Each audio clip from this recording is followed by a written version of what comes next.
اور پھر شاہ صاحب فرماتے ہیں کہ یہ جو فطرت کے راستے میں، یعنی میں فطری راستے پہ آنا چاہتا ہوں، میں فطری زندگی اختیار کرنا چاہتا ہوں، میں اچھا انسان بننا چاہتا ہوں، تو اس فطرت کے راستے میں 3 چیزیں رکاوٹ بنتی ہیں، اور اس رکاوٹ کو شاہ صاحب حجاب سے تعبیر کرتے ہیں۔ اس کو کہتے ہیں حجاب۔ حجاب کے معنی ہے رکاوٹ۔ تو شاہ صاحب کہتے ہیں کہ یہ رکاوٹیں ہیں، 3 رکاوٹیں ہیں فطرت کے اندر۔ نمبر 1 حجاب طبع، نمبر 2 حجاب رسم، نمبر 3 حجاب سوء معرفت۔ حجاب طبع کا مطلب یہ ہے کہ انسان دنیا کی مادیت میں پڑھ کر آخرت سے غافل ہو جائے۔ دنیا کی جو ظاہری فتنے ہیں، دنیا سے محبت ہے، دنیا سے متاثر ہونا ہے، دنیا کی چیزوں سے متاثر ہونا ہے، تو یہ چیز انسان کے اندر جب آتی ہے تو انسان فطرت میں رکاوٹ پیدا ہو جاتی ہے، پھر ایک انسان فطرت کی طرف صحیح طریقے سے نہیں جا سکتا۔ دوسرے نمبر پر ہے حجاب رسم۔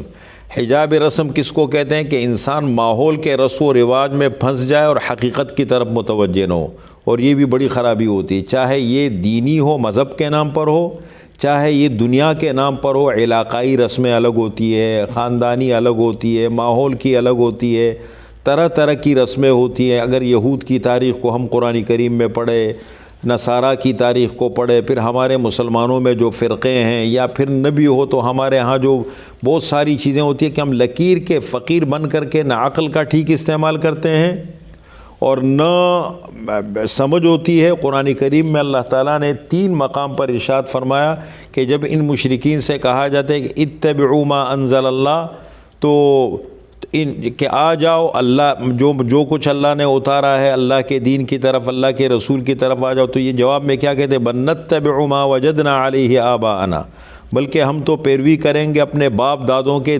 طریقوں کی۔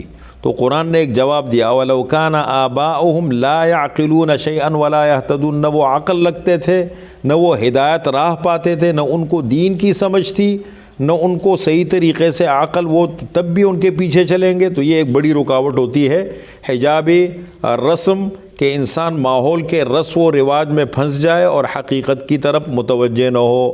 نمبر 3 ہے حجاب سوء معرفت۔ حجاب سوء معرفت کا مطلب یہ ہے کہ انسان حق کی پہچان میں غلطی کر جائے، جس کی وجہ سے انسان یا تو شرک میں مبتلا ہو جاتا ہے یا تشبیہ میں۔ حجاب کبھی کبھی انسان کی سوچ بڑی اچھی ہوتی ہے لیکن یا دین کی صحیح سمجھ نہیں ہوتی، یا جذبات کا غلبہ ہوتا ہے، یا خدا نخواستہ نیت خراب ہو جاتی ہے، کوئی نہ کوئی وجہ ہوتی ہے کہ انسان راستہ بھٹک جاتا ہے۔ ہم دیکھتے ہیں عیسائی حضرت عیسیٰ علیہ السلام کی محبت میں پڑھ کر کے ان کو خدا بنایا، خدا کا بیٹا بنا دیا، 3 خداؤں میں سے خدا بنا دیا۔ دنیا میں شرک کیسے آیا؟ اندھی تقلید اور محبت سے۔ حضرت قرآن کریم نے ذکر فرمایا حضرت نوح علیہ السلام کے واقعے میں کہ ود، سواع، یغوث، یعوق، نصر، یہ 5 بڑی شخصیات تھی، بڑی ہستیاں تھیں، ان کی مورتیاں بنا کر کے ابلیس نے راستہ سمجھایا، گھروں میں رکھ کر کے آہستہ آہستہ ان کی محبت میں پڑھ کے اگلی نسلوں نے ان کی پوجا شروع کر دی۔ تو اسی طریقے سے انسان پڑھتا ہے، کبھی انسان سمجھتا ہے کہ میں ٹھیک ہوں لیکن وہ راستہ غلط کر جاتا ہے۔ سوء معرفت کے معنی کہ انسان حق کی پہچان میں غلطی کر جائے، اس کا نتیجہ کیا نکلتا ہے؟ یا تو آدمی شرک میں پڑ جاتا ہے یا تشبیہ میں پڑتا ہے۔ شرک کا مطلب یہ ہے کہ اللہ تعالیٰ کی صفات کو مخلوق کے لیے ثابت کرنا، جیسے مشرکین نے کیا، اللہ کی صفات کو مخلوق کے لیے ثابت کرنا۔ اور تشبیہ کس کو کہتے ہیں؟ کہ مخلوق کی صفات کو اللہ کے لیے ثابت کرنا۔